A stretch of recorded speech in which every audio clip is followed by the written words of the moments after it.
The sirens hit first blue and red, washing over my porch as 3 deputies stepped through my gate like they owned the sunrise. No knock, no warrant. Just boots on gravel and hands on holsters, while my llama Liberty squared up like court was now in session. "Ma'am, we received a tip," the youngest said, scanning my barn like it was a cartel bunker. I counted violations the way most people count. Breaths, unlawful entry, zero exigency, probable cause, thinner than the mountain air. Across the street, HOA President Avery Anderson filmed with a smile that said this was all going exactly to plan. I didn't raise my voice. I raised an eyebrow. If they thought fear would make me fold, they hadn't met the woman who writes the rules for a living. And before this morning was over, someone would learn the difference between authority and the law. Before we dive in, tell me where you're watching from and your local time in the comments. And if HOA drama is your jam, hit subscribe so you never miss the next twist. The sound of boots on gravel still echoes in my head, the rhythm of arrogance. I've seen that kind of confidence before in courtrooms full of men who think rules only apply to the other side. But I never expected to find it on my own property at 6 in the morning, just as the first light crawled across the Cedar Ridge Valley. 3 sheriff's deputies, 1 HOA president, 0 warrants. They didn't knock, they didn't call, they just entered. The gate was clearly marked private property, no trespassing without court order. Ironically, I wrote that clause myself when I redrafted the county's trespass statute 15 years ago. It's funny how paper laws look weaker when power shows up wearing a badge. Judge Jacobs, the youngest deputy, asked, hesitating now that my name had clicked in his mind.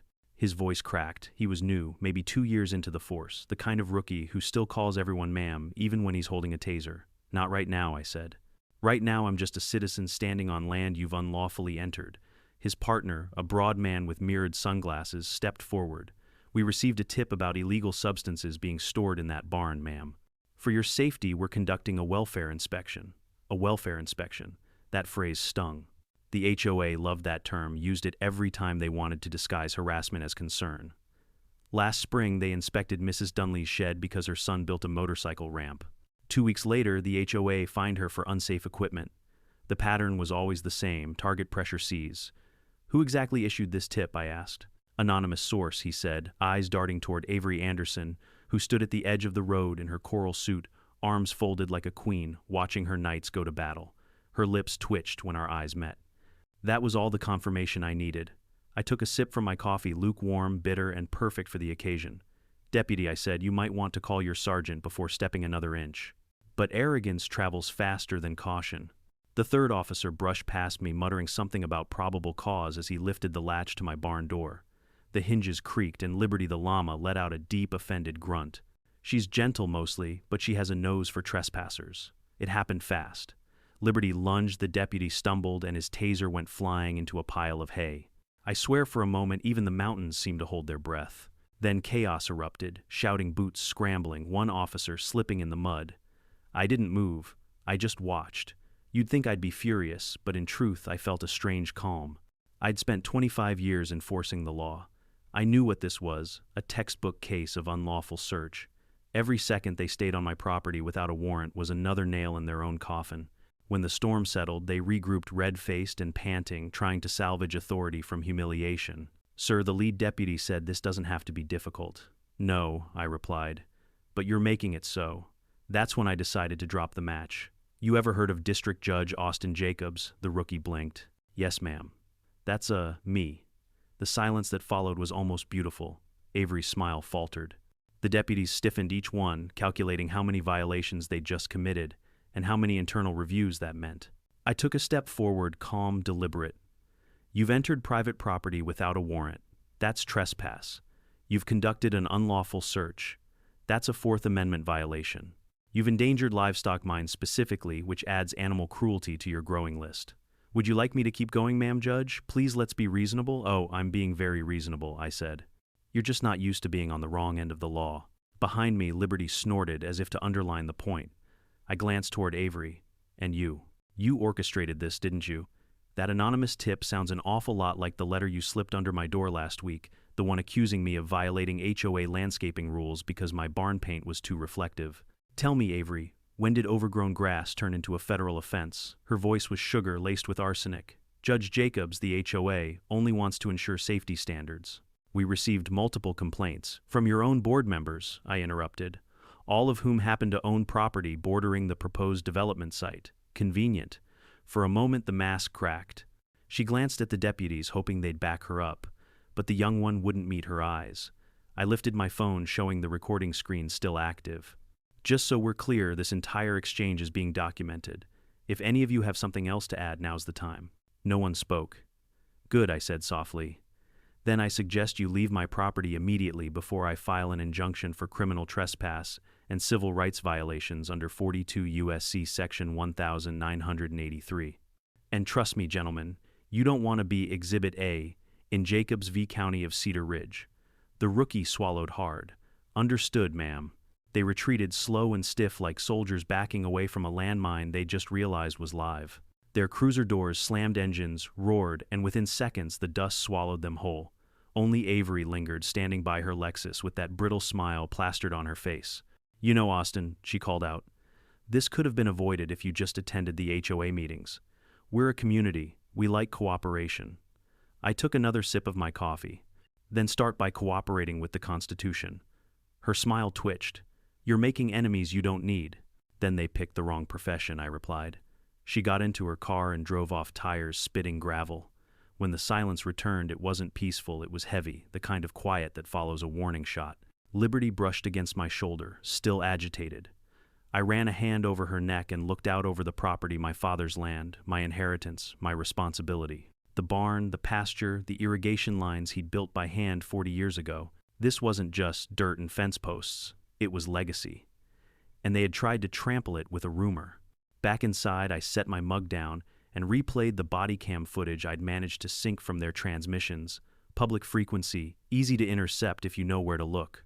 The video was grainy but clear enough the moment they crossed the gate, the taser flying the chaos. I saved it to 3 separate drives. Evidence, insurance. Outside, the sky shifted from morning gold to harsh daylight. My phone buzzed a message from Riley Tran, my former clerk turned legal researcher. Riley saw patrol cars near your ranch. Trouble already. Me, you could say that. HOA just sent law enforcement onto my property without a warrant. Riley, let me guess. Avery Anderson again. I'll pull her public filings. Want to make it official. I stared at the screen for a moment, then typed back, yes.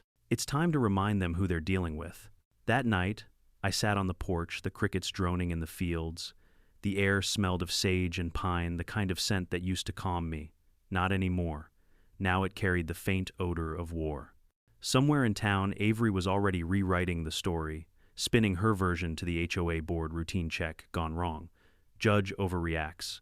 Safety concerns exaggerated. She'd drip-feed it through the gossip mill until the narrative hardened like concrete. But I'd learned long ago, truth doesn't need to shout. It just needs evidence and time. I opened my laptop and began drafting the complaint. Unlawful entry. Violation of Fourth Amendment. Abuse of HOA authority. As the words took shape, I couldn't help but smile. They thought they'd scare me into compliance, but what they'd really done was give me a case, and I've never lost one, built on principle. By the time the sun crested the ridge, my phone was already buzzing with messages from neighbors. Some were curious, others careful. We saw the sheriff at your place. One text read, hope everything's okay. I replied with the same 2 words every time, all legal. It wasn't reassurance, it was a warning cloaked in civility. I spent the next few hours going through the HOA charter, its bylaws, its glossy pamphlets promising community harmony through compliance. I'd seen dictatorships with friendlier mottos. Cedar Ridge Bluffs HOA wasn't large, just 38 properties spread across what used to be ranchland, but it acted like a small government, complete with committees, code enforcers, and the godlike power to fine anyone for breathing too loudly. But here's the thing, most residents didn't know. An HOA has no law enforcement power. None. It can't authorize a search. It can't call for an inspection without probable cause. It can't partner with the sheriff's department unless a municipal agreement is formally approved by the county. And in our case, that never happened. So how did Avery Anderson manage to send 3 deputies through my gate? I printed out the incident report. The sheriff's office uploaded that morning. 1 paragraph of bureaucratic nonsense that claimed they had responded to community safety concerns. The signature line was familiar, Sheriff Calder Briggs, a man who loved the spotlight almost as much as he loved his campaign donors. Riley called right as I was highlighting the inconsistencies. "Judge," she said, not even bothering with hello, "I think I found something you'll like. Please tell me it's a legal miracle. Better. It's a pattern." Within an hour, she was sitting on my porch swing with her laptop open and a binder thicker than my patience. She'd spent the morning digging through public complaints, everything HOA related that had crossed the sheriff's desk in the past year. Out of 72 reported violations, 31 came directly from Avery's board. And every one of those targeted landowners had something in common they opposed: a rezoning proposal pushed by Councilman Preston Rusk, Avery's longtime business partner. "Let me guess," I said. "Rusk wants to expand the southern boundary of the subdivision for his next development project." "Right over your irrigation ditch," Riley replied, "the one your father built. The HOA calls it an eyesore drainage canal. Rusk calls it a potential access road, and Avery calls it leverage." She scrolled through the documents, tapping a line item with red nails. "Look at this expense entry: Community Security Initiative, $25,000 to a private surveillance contractor. That's not landscaping money. That's drone money." I leaned back, the wood creaking beneath me. "So the HOA's been using private tech to gather violations, then feeding them to the sheriff as anonymous tips." "Exactly. And guess who approved the funding? Let me guess again. Sheriff Briggs signed and sealed. They even have a memo of understanding buried in the minutes. No judge ever reviewed it. That was the missing link. HOA and law enforcement tangled in an unofficial partnership that blurred the line between civic duty and personal vendetta." I closed the binder slowly. "They've turned a homeowners association into an intelligence agency." "Correction," Riley said, "a very dumb intelligence agency. They didn't even scrub metadata off their drone footage. I found timestamps and GPS coordinates. For the first time that day, I smiled. Then we have evidence. Start drafting preservation letters for every department involved: body cam footage, dispatch logs, internal communications. If they delete anything, it's spoliation." Riley grinned. "You're not taking this lying down, are you?" "I'm a judge," I said, "not a doormat." That afternoon, I drove into Cedar Ridge town center. It looked peaceful from the outside: neatly trimmed lawns, hanging flower baskets, a white clock tower that chimed every hour like some quaint reminder of order. But under the surface, the town pulsed with whispers. I could feel eyes on me when I parked outside the county records office. Inside, the clerk at the front desk, Martha, an old friend of my father's, handed me a stack of archived permits. "Careful what you dig up, Austin," she said quietly. "People around here like their dirt buried." "I'm just making sure the law still grows in this soil," I replied. I spent hours combing through plats and zoning changes, tracing property lines like arteries of greed. Sure enough, the proposed Cedar Ridge expansion sliced cleanly through my eastern pasture, the same land Avery had called underutilized. The development plan listed Rusk's company as the primary contractor and HOA's Community Safety Board as a consulting partner. Consulting. That word was doing a lot of heavy lifting. When I stepped outside, the wind had picked up rolling dust across Main Street. I spotted Avery across the square, laughing with none other than Sheriff Briggs. Her coral suit glowed like a warning flare. Their conversation paused when they saw me. Briggs nodded politely, but Avery just smiled that polished political smile. I gave her a small wave. It wasn't friendly. Back home, I found Liberty pacing near the fence ears, flicking toward the woods. That's when I heard it, a faint mechanical whirring, the sound of a drone slicing through the air. My first instinct was disbelief, then irritation. They were still watching. I grabbed my binoculars and followed its flight path. The drone dipped low over my barn, hovered, then zipped toward the tree line. I moved fast, cutting through brush, until I saw it land clumsily behind a cedar stump. Someone was operating it remotely, but they'd underestimated how well I knew this land. When I reached the spot, I found the controller half buried in leaves, blinking with a low battery warning. I picked it up, powered it down, and noted the serial number. The next day, Riley traced it back to a company called Sky Shield Security, headquartered 3 towns over. Their client list was confidential, but the payment invoices weren't. One of them, dated last week, listed Cedar Ridge Bluffs HOA as the purchaser with Avery's digital signature.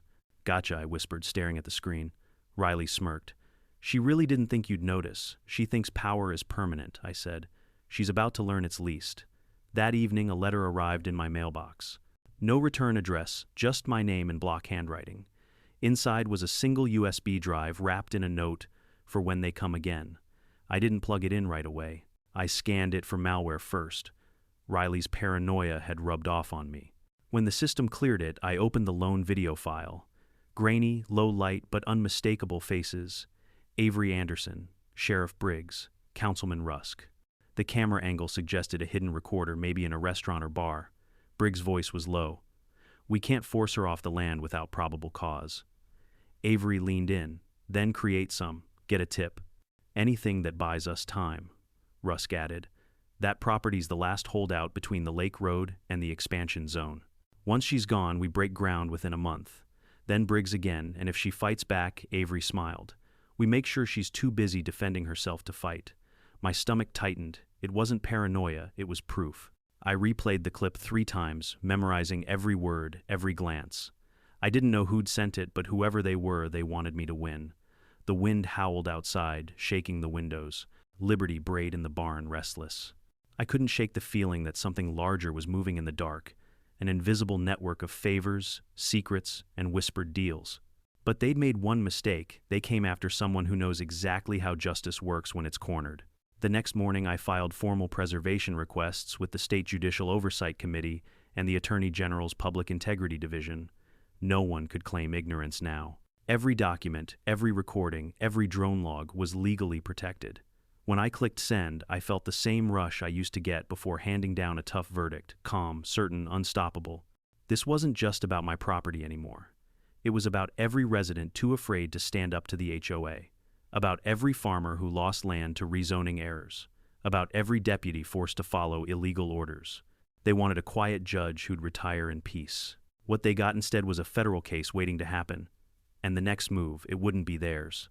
The rain came hard that night, drumming against the tin roof of my barn like 1,000 fists demanding entry.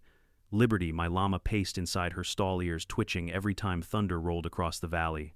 I stood by the window, staring at the blinking blue light in the distance, too steady to be lightning. A drone again. They weren't even hiding anymore. By morning, I was running on caffeine and fury. Riley showed up in her raincoat, holding a thermos in one hand and a flash drive in the other. "You're not gonna like this," she said before even crossing the threshold. "What now?" I asked, already bracing for impact. She plugged the drive into my laptop. A folder popped up labeled Cedar Ridge HOA, security feed restricted. The video showed a meeting inside a lavish conference room, HOA banners draped behind Avery Anderson and her board. Sheriff Briggs was there too, seated comfortably beside her, arms folded like he belonged to the same club. "Play the audio," I said. Avery's voice filled the room, smooth, controlled, but with that familiar edge of condescension she wrapped around every sentence. "The community expects us to maintain order. We can't let one landowner think they're above the rules, especially her. She's been an issue since the day she moved back." Briggs leaned forward, his voice gravelly. "I told you we can't keep pushing without a warrant. Someone's gonna notice." "Then keep it unofficial," Avery replied. "You've got deputies who owe you favors. Make them earn their stripes." The video ended abruptly, cutting to static. Riley crossed her arms. "So, the sheriff's department is moonlighting as HOA security." I rubbed my temple. "They've made themselves judge, jury, and real estate agent." We sat in silence for a moment, listening to the wind whip through the shutters. The evidence was clear now. The trespass wasn't a mistake, it was a test, a rehearsal. They were probing, seeing how far they could push before I fought back. Riley broke the silence. "You need to take this up the ladder. State level, maybe federal." "I'm not ready to show my cards yet," I said. "If we go too soon, they'll claim misinterpretation. I need something that sticks, something that ties intent to action." She leaned back. "Then we dig deeper." And dig we did. For 2 days, Riley combed through public procurement databases, tracing financial transactions connected to Cedar Ridge Bluffs, HOA. Every paper trail led somewhere darker. HOA funds funneled into shell companies. Maintenance fees paid to contractors who didn't exist. Surveillance equipment listed as community safety improvements. The deeper she went, the clearer the pattern became. But it wasn't until she found a purchase order dated 2 weeks earlier that we hit gold. The order authorized environmental monitoring equipment, a convenient euphemism for high-resolution drones with live audio feeds. The invoice signed personally by Avery Anderson, approved by Sheriff Briggs under Community Partnership Program. I felt a grin creep across my face. So that's how they justify spying, call it environmental monitoring. Riley nodded. "Want me to guess where the footage ends up?" "Let me guess, City Planning Department bingo. Specifically, Councilman Preston Rusk's office. There it was, the trinity of corruption, HOA, law enforcement, and local government. 3 heads of the same snake. That evening, I drove into town, rain still clinging to the streets like sweat. I parked across from Rusk Development Group, the kind of glass-fronted building that pretended to be modern while hiding decades of dirty deals. Through the window, I saw Rusk himself laughing with someone at the counter. I didn't need to get closer to know it was Avery. She wore power like perfume visible from a mile away. I took out my phone, zoomed in, snapped a photo. The flash caught Rusk's attention. He turned toward the window, squinting through the glare. I didn't flinch. Let him see me. Let him know the game had changed. When I got home, the rain had stopped, but the air was heavy charged with that stillness that always comes before the next storm. I checked the perimeter fence's intact gate-locked cameras online. Then I saw it, a small black case half buried near the fence post. It wasn't there yesterday. I picked it up carefully, brushing off mud. Inside was a receiver identical to the one I'd found, before its LED still blinking. Someone had been monitoring my land in real time. Riley came by the next morning with her laptop. We cracked open the receiver's data feed, rerouting it through her decryption tools. The logs showed a single connection source, an IP address registered to SkyShield Security, the same company we'd traced before. But there was another tag hidden in the metadata, CRPD internal access, divided by Deputy Unit 2. Deputy Unit 2, I muttered. That's the rookie. The one who looked like he wanted to vanish into his uniform. Maybe he didn't know, Riley said. Maybe he's the weak link. Then we'll test that theory. We arranged a casual, coincidental run-in at the diner 2 days later. I sat at the counter with my coffee while Riley, in her subtle hacker way, sat 2 booths behind with a laptop open. When the rookie Deputy Miles walked in for his usual sandwich, I waved him over. "Judge Jacobs," he said nervously, eyes darting to my badge lanyard still hanging from my neck. "Didn't expect to see you here." "Relax," I said, offering a tired smile. "I'm just having lunch. Off the record." He nodded, sitting down slowly. "I wanted to ask you something," I said, leaning forward. "When you came onto my property last week, did anyone brief you? Tell you what you were looking for?" He hesitated. "We were told to respond to a tip. Said it came through HOA channels. Sheriff said it was a safety inspection. Did he show you the warrant?" Miles frowned. "No, ma'am. We were told it was pre-cleared through municipal agreement." "There isn't one," I said, quietly. "You know that now, right?" His jaw clenched. I figured as much after. I didn't sign up for this politics crap. I just wanted to do my job. I studied him for a moment. There was fear in his eyes, yes, but also guilt, the kind that could become courage if handled right. "Then do your job," I said softly. "Tell the truth, because this won't stop with me." He looked down, then back up. "You're right. And if they come after me, I'll have nothing to lose." That was all I needed. By the time we left the diner, Riley had already cloned his keycard credentials through her signal sniffer. Within hours, she accessed restricted Sheriff's Department files. What she found made my stomach drop. Internal memos, command directives, a communication thread labeled Operation Easement. It wasn't subtle. Briggs had greenlit coordinated compliance inspections for multiple properties listed as barriers to development. The operation was scheduled in phases. Mine was Phase 1. The next line chilled me to the bone. Ensure cooperation with HOA board to provide community justification. If resistance is met, escalate under nuisance ordinance.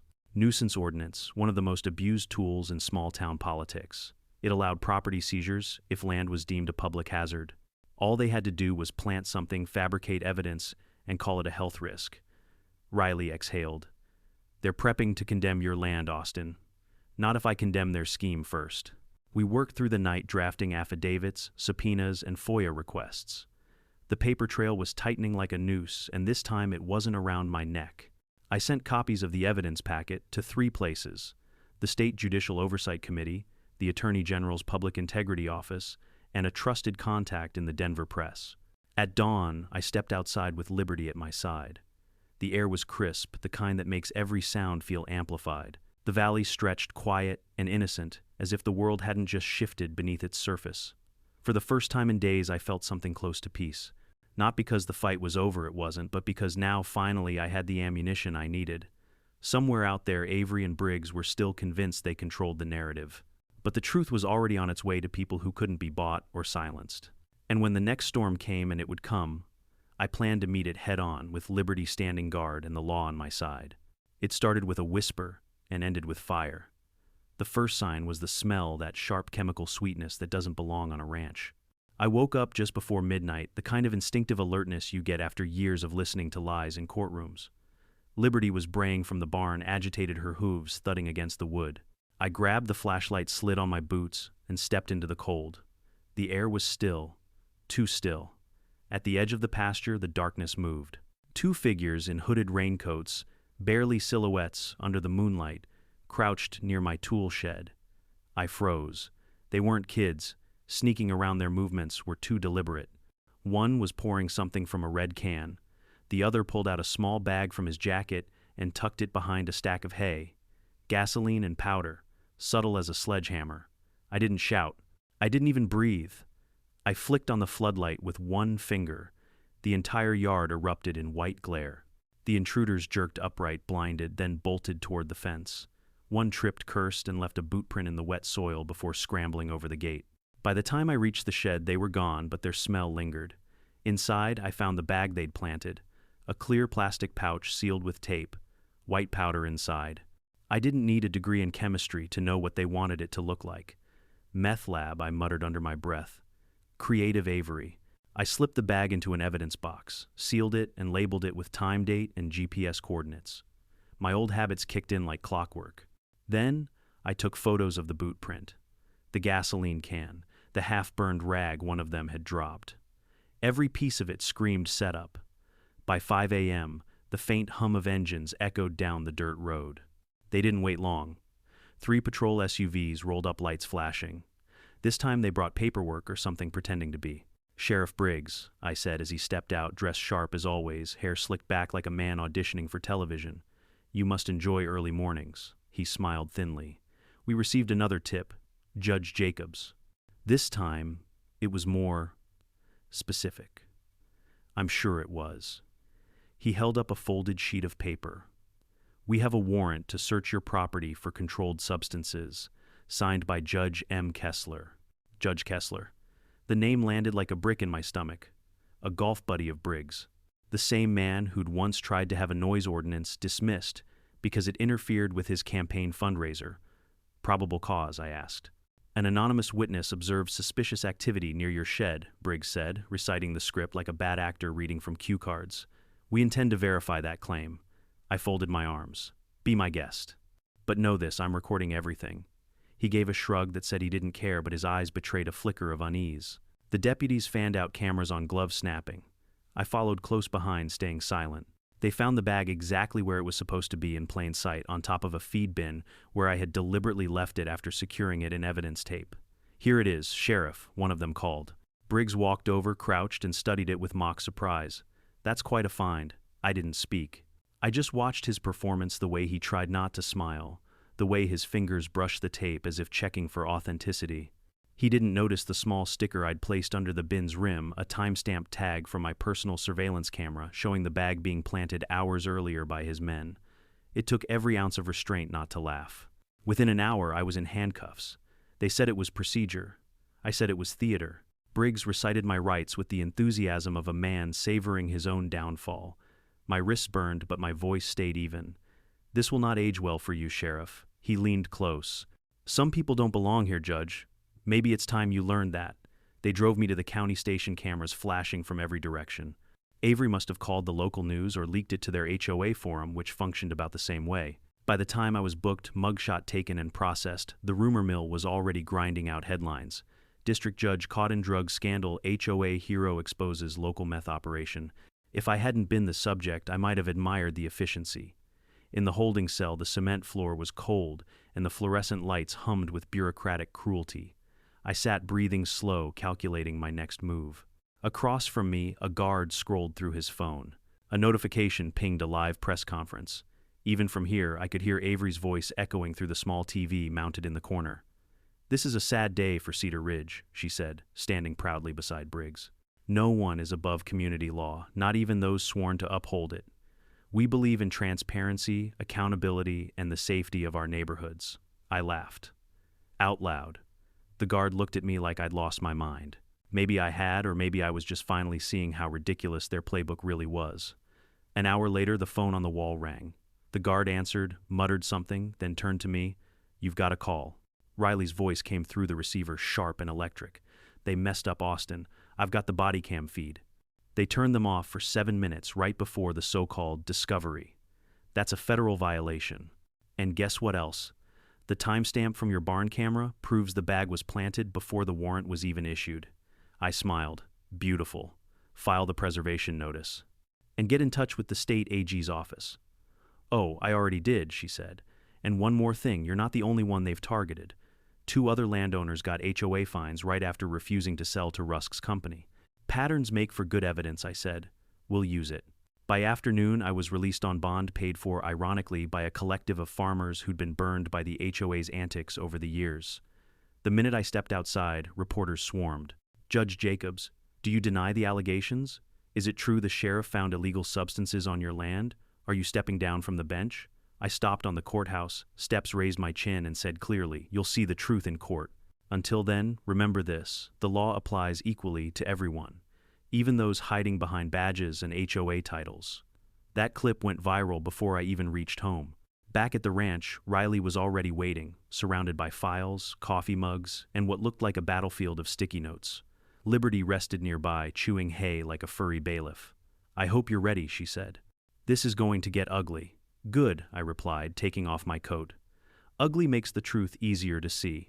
We spent the next 10 hours building the case. Every body cam log, every drone registration, every HOA expense report. The walls of my living room turned into a mosaic of conspiracy. At the center, a flowchart connecting Avery Anderson, Sheriff Briggs, and Councilman Rusk, surrounded by arrows, dates, and dollar amounts. This isn't just corruption, Riley said. It's racketeering. Then let's treat it that way, I said. She hesitated.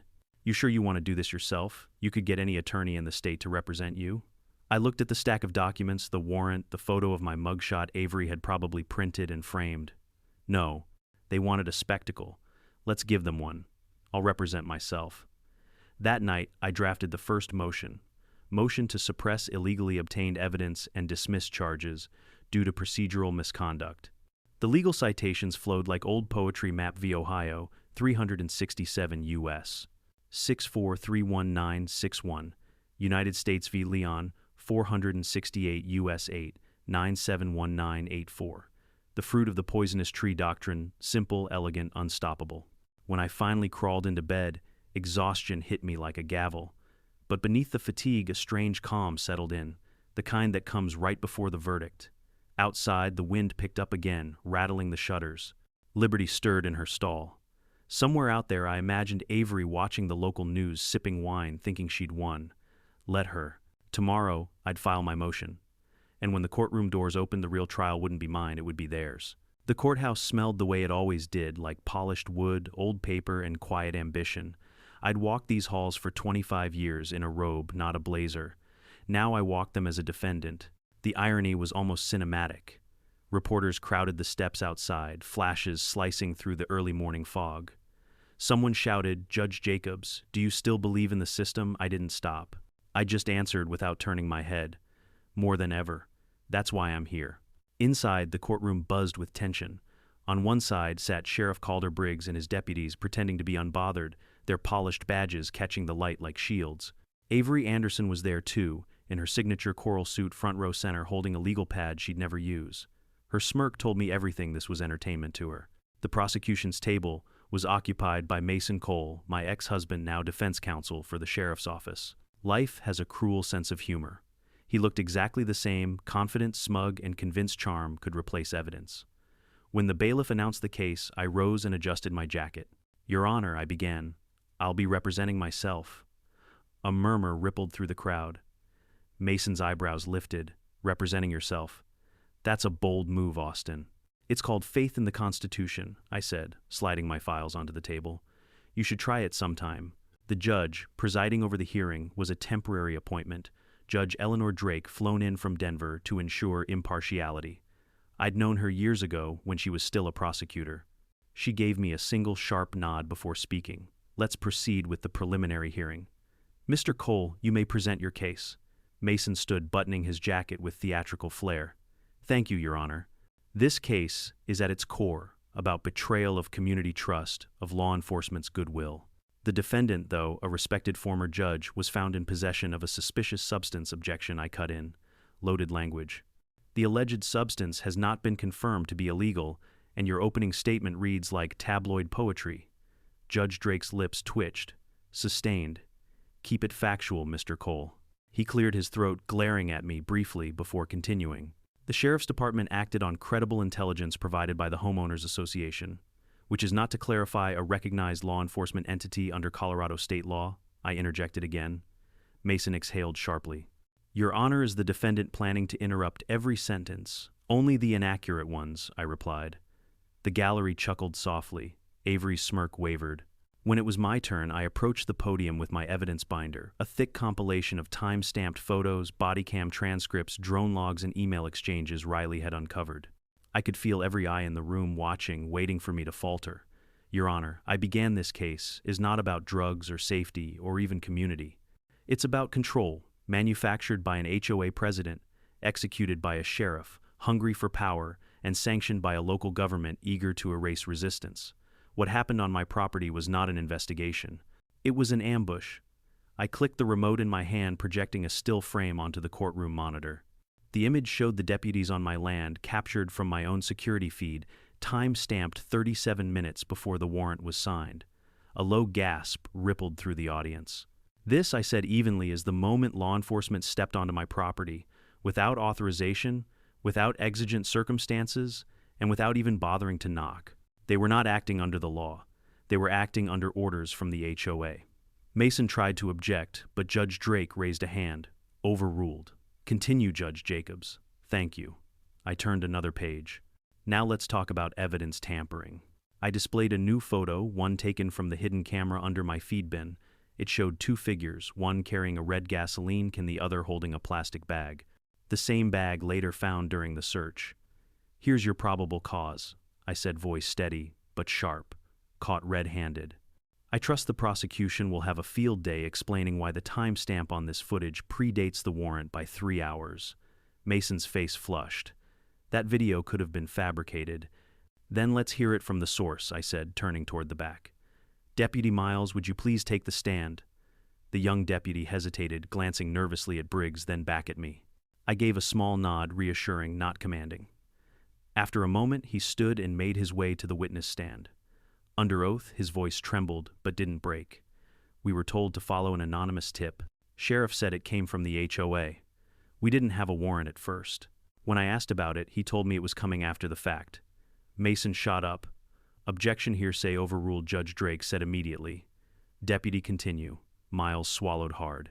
Later that night, I saw Sheriff Briggs put the plastic bag in the evidence truck. He told us it was found on site, but I hadn't seen it there before the lights came on. Silence. You could have heard a pin drop. I took a step closer. Deputy, did you feel pressured to comply? Yes, ma'am. I mean, Your Honor, everyone knows you don't question the sheriff. I nodded. But you did today. That's courage. He looked down, relief washing over his face like absolution. When the testimony ended, Mason looked cornered. Avery in the gallery had lost her poise entirely, her fingers white-knuckled around her notepad. I walked back to my table, pausing only to say, Your Honor, I rest my motion. I request all charges be dismissed under the exclusionary rule fruit of the poisonous tree. The evidence was illegally obtained, the search unconstitutional, and the chain of custody compromised. And if I may add, this entire proceeding has served one purpose: to expose a conspiracy to weaponize community authority for personal gain. Judge Drake leaned back, her gaze cutting through the tension like a scalpel. Mr. Cole, any rebuttal? Mason's jaw clenched. We request time to review these new submissions. You've had months, Drake replied flatly. The motion to suppress is granted. All seized evidence is inadmissible. The room exploded in murmurs. Reporters scribbled furiously. Briggs muttered something under his breath that sounded like a curse. Avery sat motionless, lips pressed into a bloodless line. But I wasn't done. Your Honor, I said, with the court's permission, I'd like to submit additional evidence to be referred to the State Attorney General's office. It pertains to misuse of public resources, bribery, and unlawful collaboration between private entities and law enforcement. Drake studied me for a long moment, then nodded. Proceed. I handed over the USB drive, Riley, and I had verified the same one showing Avery Briggs and Rusk discussing how to handle me. The screen flickered to life, and their voices filled the courtroom once again. Avery, once she's gone, we can open the south corridor. No one will question the permit. Briggs, and if she resists, Rusk, then she's a nuisance. Make it stick. When the video ended, Drake's face was unreadable. This hearing is adjourned pending immediate referral to the state attorney general. Sheriff Briggs, Miss Anderson, Councilman Rusk, do not leave town. The gavel struck once crisp and final. I gathered my papers slowly, every motion deliberate. Mason avoided my gaze. Avery stood pretending calm, but the tremor in her hands betrayed her. I caught her eye and said quietly, "Justice always keeps receipts." Outside, the media swarmed again. Flashbulbs lit up the courthouse steps as I stepped into daylight, a free woman and a very dangerous one to the people who'd tried to bury me. One reporter shouted, "Judge Jacobs, what's next?" I smiled faintly. "Accountability. Starting with the HOA." The crowd erupted with questions, but I didn't stop. Liberty was waiting for me at home, and somewhere out there, Avery's empire was starting to crack. The battle wasn't over, but the tide had turned. By the next morning, Cedar Ridge wasn't just talking about the case, it was living it. Every coffee shop, every gas station, every HOA chat group was buzzing. My name, my face, my mugshot, they were everywhere. Only now the narrative was changing. What began as whispers of corrupt judge caught red-handed had turned into something else entirely. HOA scandal tied to sheriff. Private property raid sparks federal review. Judge Jacobs flips the script. And Avery Anderson hated every syllable of it. She tried to strike first. By noon, the HOA sent a mass email to all residents dressed in polished PR language about unity, community integrity, and restoring trust. But it was the final line that caught everyone's attention. We must remember that no individual, regardless of title or profession, stands above the community's rules. It was a jab, and everyone knew it was aimed straight at me. But Avery didn't anticipate what came next. At exactly 2 p.m., Riley dropped a link on the town's community Facebook page, a public dashboard. It was titled the Cedar Ridge Transparency Project. It wasn't pretty, it was devastating. The dashboard contained scanned copies of HOA expense reports, invoices, and meeting minutes, each neatly color-coded. Red for unapproved purchases, yellow for ghost contractors, green for anything tied to Avery or her board members. There were over 60 flagged transactions totaling nearly $400,000 over 5 years. Within an hour, the post had been shared over 1,000 times. Residents flooded the comments section with fury. Some demanded refunds of their HOA dues. Others threatened to pull out of the association entirely. Riley was watching it unfold from my kitchen table, feet up eating cereal like it was popcorn. "You realize we just started a digital revolution, right?" she said, grinning. I poured myself coffee and sat across from her. "Good. It's about time this town stopped letting HOA board meetings masquerade as royal decrees." Her expression shifted a little more serious. "You think Avery will take this quietly?" "No," I said, taking a sip. "She'll take it personally." Right on cue, my phone buzzed a private number. I let it ring out. Then the same number texted, "You should have left it alone, Austin. Some laws aren't written down." I showed it to Riley. She raised an eyebrow. "So she's resorting to intimidation now." I nodded. "Good. That means she's running out of options." By evening, the story had made it to regional news. A local Denver outlet aired a segment titled "Judge Becomes Whistleblower in HOA Corruption Case." The anchor spoke over clips of the courtroom footage, the leaked video, and the now viral moment I'd told Briggs. The law applies to everyone. For a small town that used to treat HOA meetings as social events, this was an earthquake. But the aftershocks came fast. The next morning, the county commissioner announced that the state attorney general's office had officially opened an investigation into both the sheriff's department and Cedar Ridge Bluffs HOA. A joint task force would be reviewing potential racketeering, misuse of public funds, and civil rights violations. I wasn't surprised when I saw Briggs' patrol car parked outside my gate later that day. He didn't get out. He just sat there for a while, engine running, window halfway down, staring at my house. I stood on the porch, arms crossed, not moving. The standoff lasted a full minute before he finally reversed and drove off without a word. "They're scared," Riley said from behind me. "Not yet," I said. "But they will be." That afternoon, I drove into town for the first time since the hearing. The streets felt different, eyes followed me, but this time not with suspicion, with curiosity. A few people even nodded. At the diner, the waitress poured my coffee without asking. "Heard you gave him hell in court," she said with a grin. "About time someone did. Just doing my job," I replied. She laughed. "You're not on the bench anymore." I smiled faintly. "Doesn't mean I stopped serving justice." Halfway through my coffee, I noticed Avery's Lexus pull up outside. Of course she'd come here. Cedar Ridge Diner was neutral ground, half gossip hub, half confessional booth. She walked in like she owned the oxygen heels, clicking smile perfectly painted on. "Austin," she said smoothly, sliding into the booth opposite me without invitation. "You've certainly been busy. I tend to be, when people break the law on my property." She tilted her head. "You know, there was a time when you and I could have worked together. But now you've turned this community into chaos. You're destroying Cedar Ridge." I met her gaze. Cedar Ridge was already rotting. "I'm just tearing off the wallpaper." Her smile faltered. "You think you've won, but you don't understand how this works. The sheriff, the council, they've been running things here for years. They'll bury you under red tape and procedure before you ever touch them. Then I'll use their own paperwork as the shovel," I said quietly. She leaned closer. "You can't fight everyone. Watch me." Her eyes narrowed, the mask finally slipping. "Careful, Judge. There's a difference between justice and vengeance. Tell that to the people you find into foreclosure." For a heartbeat, neither of us moved. Then she smoothed her blazer and said softly, "Enjoy your moment. It'll be over soon." As she walked out, Riley texted me a single line from her laptop back home. "Check the HOA server logs. They're deleting files." I threw a 20 on the counter and bolted. By the time I got home, Riley was sitting at my dining table, laptop glowing. "They're panicking," she said. "I caught Avery trying to wipe the HOA records. But I cloned the database 2 days ago. We have everything: meeting notes, signatures, even drafts of the bribe agreements." I stared at the screen, adrenaline spiking. "That's obstruction. And federal if tied to an investigation." Riley smirked.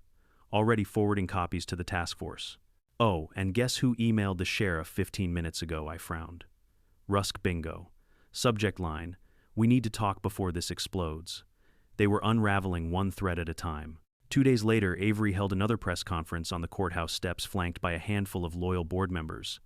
The same group that had applauded her power now looked like hostages of reputation. "We are cooperating fully with the state investigation," she said, voice steady but eyes hollow. "However, recent leaks have been taken out of context by individuals seeking personal vindication." I urged the residents of Cedar Ridge to remain calm. I watched from my porch, coffee in hand, as the news played live. Riley was next to me, scrolling through real-time comments. "Personal vindication," she read aloud, snorting. "Translation: she's drowning." "Let her flail," I said. "Every lie she tells is another piece of evidence." That evening, something extraordinary happened. The HOA board, the very same people who'd once worshipped Avery, held an emergency meeting without her. It wasn't public, but word spread fast. They'd voted to suspend her indefinitely pending the investigation. When the news broke, my phone lit up with messages from neighbors. Some were apologies, others were thank yous. But one stood out: "You made us remember this isn't her town, it's ours." For the first time in weeks, I felt my shoulders loosen. The war wasn't over, but the battlefield was shifting. The sheriff's department was now under state supervision. Rusk's development project had been frozen. Avery's empire was cracking from within. Yet beneath that victory, I knew something darker still lingered. People like Avery didn't vanish, they regrouped. And Briggs wasn't the type to go down quietly. I walked outside under the starlight, Liberty humming softly in the barn.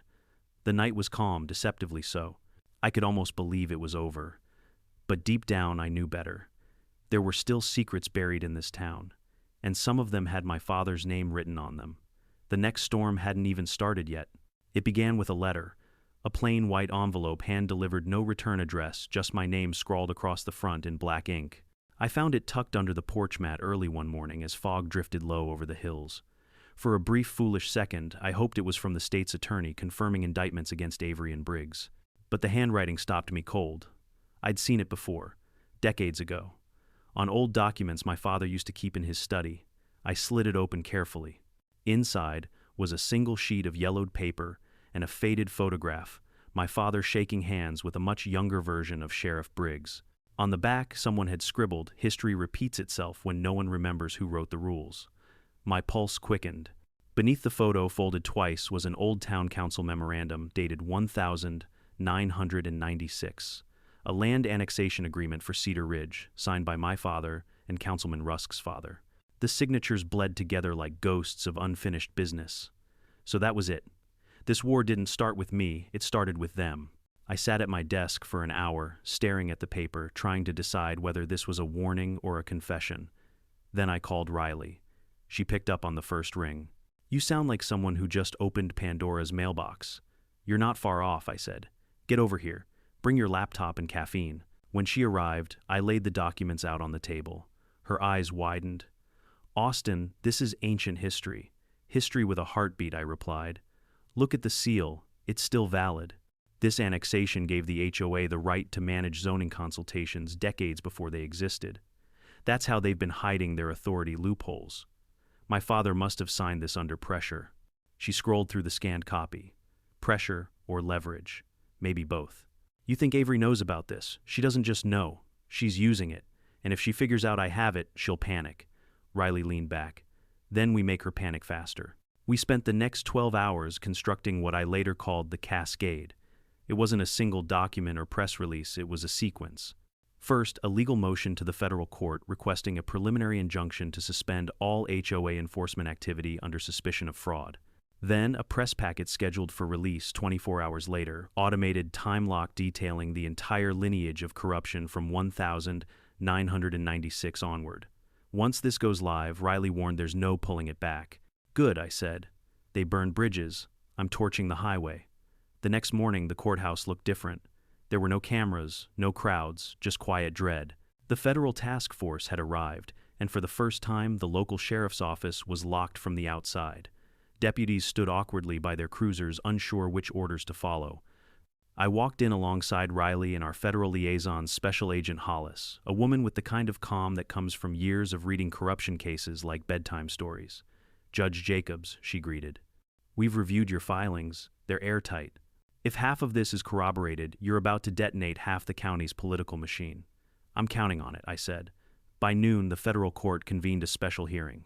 Not to retry my case, mine was already dismissed, but to address the broader issue, the alleged conspiracy between the HOA, the sheriff's office, and local officials to manipulate property rights for profit. Avery was subpoenaed to appear. So was Briggs. And Rusk. When they entered the courtroom, they looked like a trio of wax figures melting under fluorescent lights. Avery's usual composure had cracked her hair immaculate, but her eyes raw with sleeplessness. Briggs still wore his badge, though. Rumor said it had already been stripped of authority. Rusk pretended calm, but sweat glistened at his collar.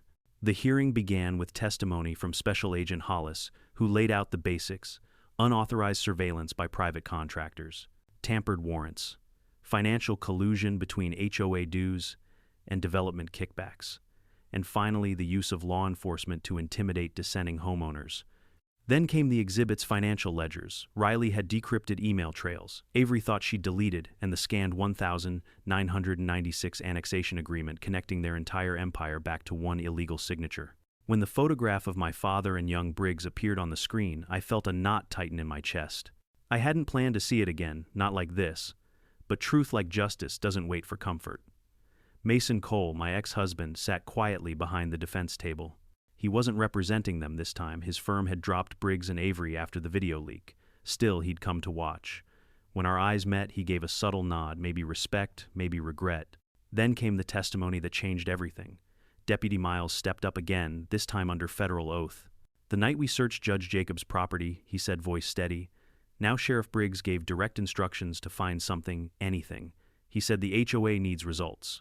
He didn't mention drugs until after we got there. When we found the bag, he told us to tag it as evidence, even though I saw him put it there earlier that evening. Briggs slammed his fist on the table. Lies Judge Rowley, the presiding federal judge, fixed him with an icy stare. Sheriff, one more outburst, and you'll be held in contempt. Briggs sank back, muttering. Then Riley took the stand. She didn't wear a suit, just jeans and a gray blazer. Her testimony was surgical. She walked the court through the digital evidence chain, emails, financial records, deleted logs, even Avery's own digital signature authorizing payments to Sky Shield Security. When she finished, the courtroom was silent, except for the faint hum of the overhead lights. Miss Anderson, the judge, said, turning to Avery, "Do you wish to respond?" Avery stood, her coral suit a little less bright under the courtroom glare. "Your Honor, these so-called investigators are twisting the narrative. The HOA acts within its charter. Any misunderstandings were clerical, not criminal." Clerical, Hollis repeated. "You personally approved surveillance of private citizens and payments to law enforcement. You intimidated a sitting judge. That's not clerical, that's criminal enterprise." The judge leaned forward. "Miss Anderson, at this point, silence may serve you better than explanation." Avery's lips trembled. "You're making a mistake." "No," I said quietly from my seat. You made one. You assumed the law was negotiable. Her eyes met mine full of venom and fear before she looked away. By the time the hearing ended, the gavel fell like thunder. The federal court ordered immediate suspension of the HOA board seizure of its financial records and the temporary removal of Sheriff Briggs pending criminal indictment. But the chaos didn't stop there. Outside, the press descended in a frenzy. Reporters shouted questions. Camera crews fought for angles. The crowd had doubled since my first hearing, only this time I wasn't walking out in handcuffs. I was walking out free with the federal flag behind me and the truth in my hands. Avery tried to push through the swarm, but microphones followed her like vultures. "Miss Anderson, did you falsify records? Are you resigning? Were you colluding with Sheriff Briggs?" She said nothing. For the first time, she looked small. I paused at the top of the courthouse steps, the same place I'd stood weeks earlier when they called me a criminal. "This isn't victory," I told the cameras. "It's accountability. And it belongs to every person who ever thought they were powerless against the people running their neighborhoods like fiefdoms. Power doesn't belong to titles or boards. It belongs to those who stand up and say enough." The crowd erupted in applause. Someone shouted justice for Cedar Ridge, and for the first time I believed it.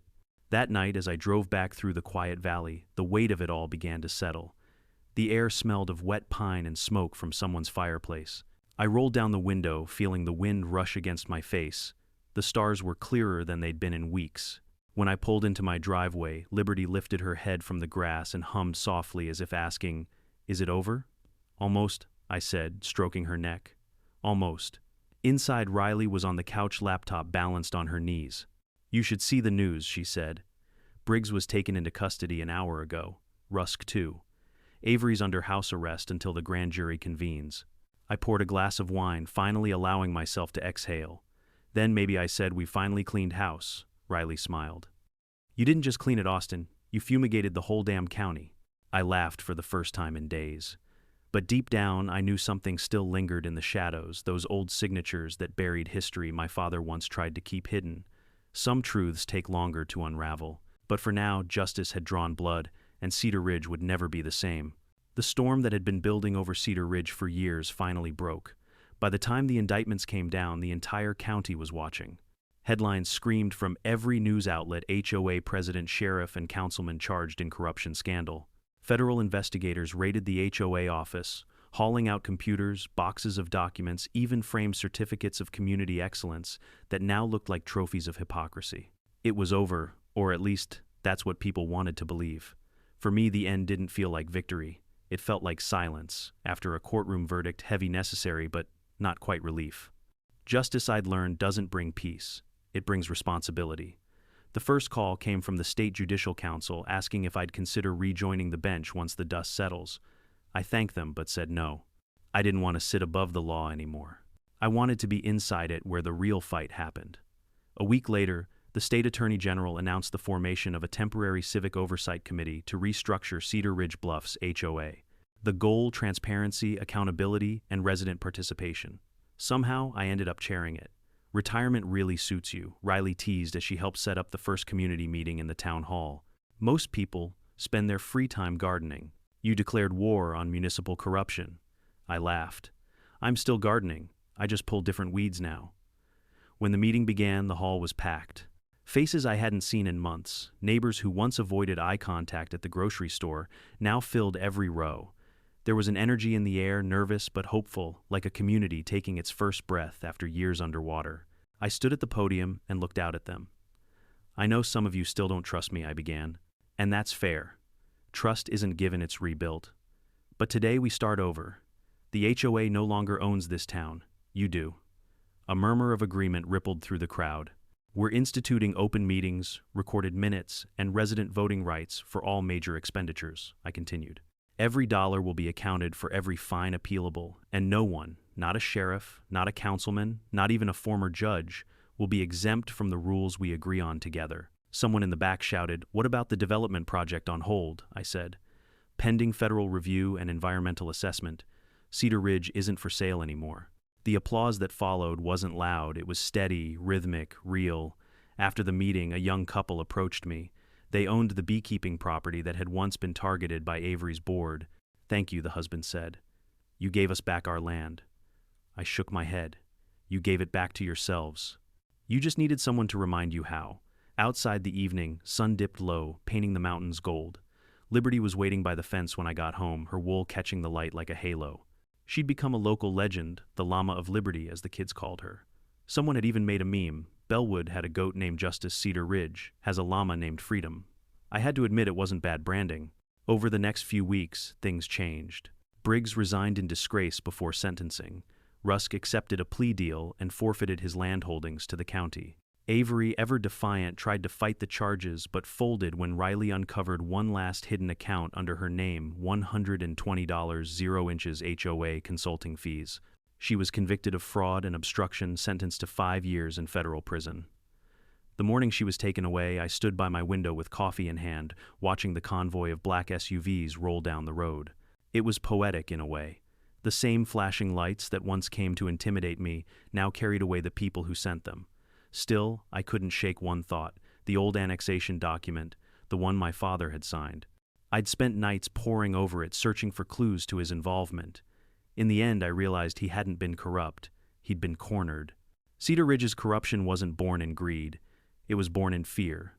The fear of losing control, of letting outsiders decide the town's fate. My father had compromised to protect the land. I'd exposed those who used that compromise to destroy it. It was a strange kind of closure. Painful, necessary, liberating. Riley found me that night sitting on the porch, the document burning quietly in a metal bucket beside me. "Funeral for the past," she asked. "Something like that," I said. "I figure it's time Cedar Ridge stopped living in old signatures." She smiled. "You know, you could have just shredded it." "I like fire," I said. "It's honest. You always know what it burns." We sat in silence, watching the last embers fade. Days turned into weeks, and slowly the town began to heal. Neighbors who'd stopped speaking to each other started waving again. The old diner held thank you breakfasts for volunteers who helped clean up the HOA office. Even the sheriff's station reopened under new leadership, a young woman named Deputy Clara Miles, sister of the rookie who'd testified. I made sure she got the job. When the Civic Oversight Committee finally ratified the new HOA charter, I added one clause personally. No enforcement action, inspection, or fine may occur on private property without written consent or lawful warrant. It passed unanimously. On the day it became official, the local news ran a segment called The Redemption of Cedar Ridge. They interviewed residents, showed clips of our meetings, and ended with a shot of me standing beside the new town sign. It read, "Welcome to Cedar Ridge, where law and land stand equal." That night, the community gathered by the lake for what they called Reclamation Day. There was food, music, laughter, the kind of simple celebration that doesn't make headlines but rebuilds something far more important. Kids ran through the fields with sparklers. Someone brought a guitar. Liberty wandered among them like a celebrity photobombing every picture. At one point, an elderly rancher named Hank raised his glass. "To Judge Jacobs," he said, "who reminded us the law ain't a hammer, it's a fence. And fences ain't there to trap us, they're there to keep us safe." I lifted my own glass, smiling. "To all of you. The law only means something when people care enough to stand behind it." As the night wore on, I sat by the bonfire warmth, licking at my hands, listening to the sound of laughter echo across the valley. For the first time in months, I felt peace, not the fragile kind that follows chaos, but the enduring kind that comes from knowing the truth finally caught up. Riley leaned over, grinning. "You realize you're a folk hero now, right? The HOA judge of Cedar Ridge. People will be telling your story for decades." I chuckled. "Let's hope they leave out the mugshot." She laughed. "No promises." When the fire burned low, I walked out to the fence where Liberty stood, her eyes reflecting the last flickers of flame. Above us, the stars stretched endless and clear. I reached out, resting a hand on her neck. "You did good, girl," I whispered. "They finally got what they deserved." She hummed softly, leaning into my hand, and for a moment the world felt whole again. The next morning, I found a small, hand-painted sign posted at the end of my driveway. It wasn't from the county or the HOA or even the committee. Just a piece of wood nailed to a post, painted by someone in simple black letters, "Liberty Ranch, no warrant, no entry." I laughed out loud. It was perfect. A line drawn not in anger but in principle. A reminder to anyone passing through that some lessons shouldn't need repeating. Standing there with the morning sun spilling over the hills, I realized something profound. Justice isn't about punishment, it's about protection. It's about standing between the powerful and the vulnerable and saying, "Not this time." Cedar Ridge would stumble again someday, towns always do, but now it knew how to stand back up. and as long as I was here, so would I. I turned back toward the porch, Liberty following close behind. The valley was quiet, the air crisp, and for once there were no sirens, no cameras, no whispers, just peace. Come on, girl, I said. Let's get to work. Justice never retires. In the end, Cedar Ridge taught me a truth. I'd spent a lifetime enforcing, but rarely living. The law only protects those who protect each other. Rules, charters, and codes mean nothing without people willing to challenge them when they're abused. Power doesn't corrupt instantly, it erodes quietly in meetings and signatures and silence. If this story leaves you with anything, let it be this: never underestimate your voice. Whether you're facing a corrupt HOA, an unfair boss, or an unjust system, remember you have more power than they want you to believe. Speak up, stand firm, because silence is how tyrants win, and courage is how ordinary people take their towns back. Tell me in the comments, have you ever faced an HOA or authority that went too far? I'd love to hear your story. And don't forget to subscribe for more real stories of justice, revenge, and redemption.